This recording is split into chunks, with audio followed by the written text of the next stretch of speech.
Order. Member for Busia. I don't know what has been exciting you the whole day. There is no provision in the standing orders for you to clap or to jump or to shout. Any member whose vote is not recorded, and we have the capacity to know, I'll give you an opportunity to register your vote with the clerks. After auditing how you have voted.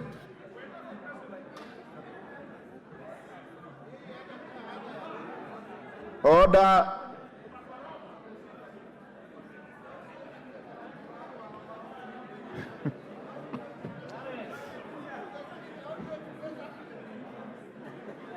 Order, member for Nandi County. It is out of order to take pictures in the chamber.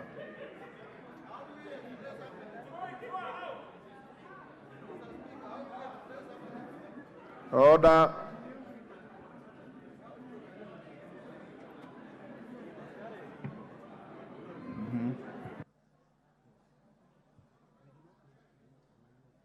Yes.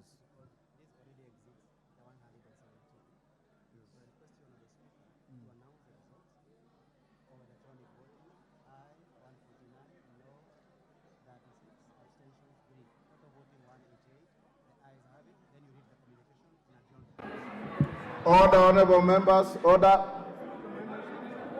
It doesn't matter. Take your seat. Order, honorable members.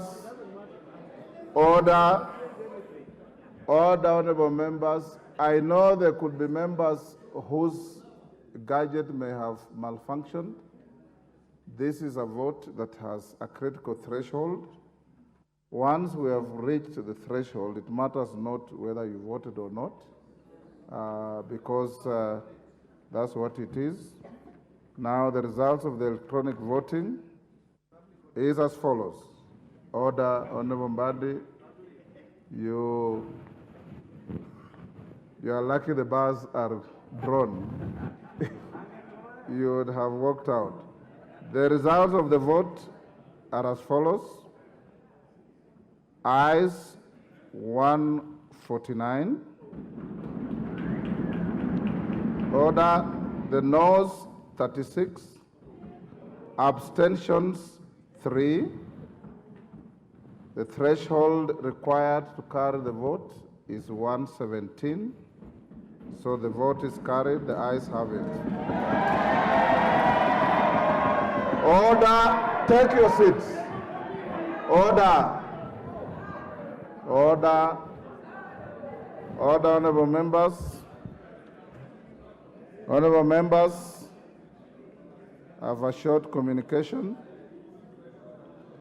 Following the resolution of the special motion, order.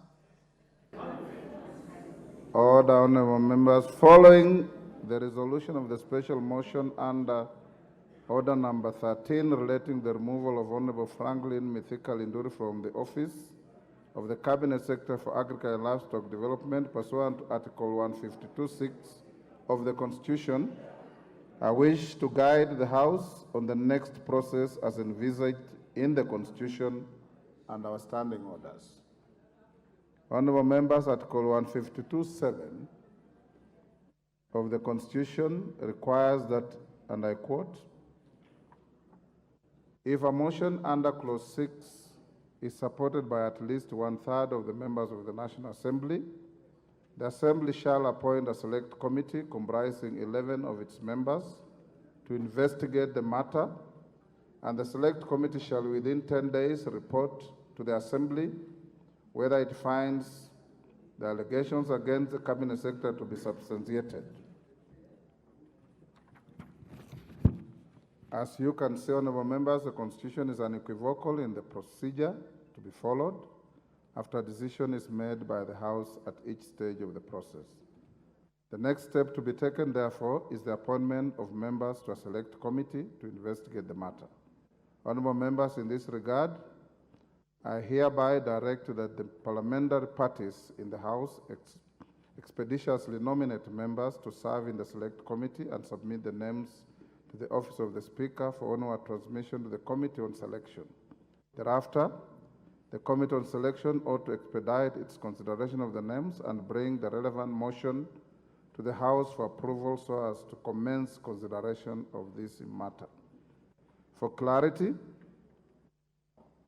and in line with the communication issued on Wednesday, 25th October 2023, relating to the leadership in the House, membership to the Select Committee will be distributed as follows. The Majority Party, 6. The Minority Party, 4. Jubilee Party, 1. In nominating the members, parties are to ensure that the nominees to the committee reflect the diversity of the House, including regional and gender considerations. I hasten to remind the House that the process envisaged under Article 152(7) is quasi-judicial in nature.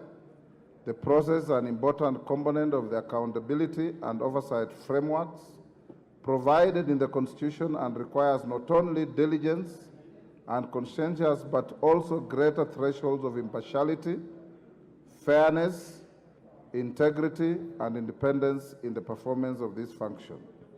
Order.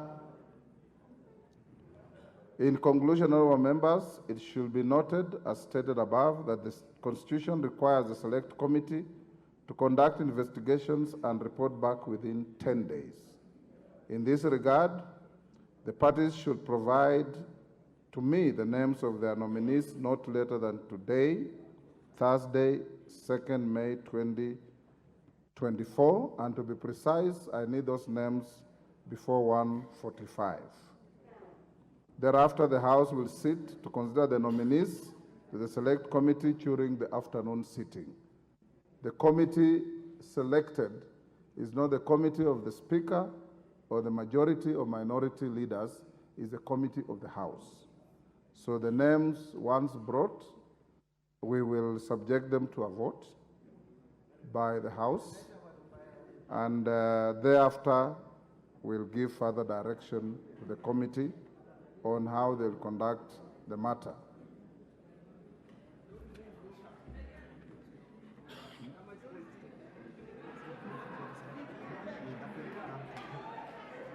Order. The bars can now be withdrawn. Order clarification.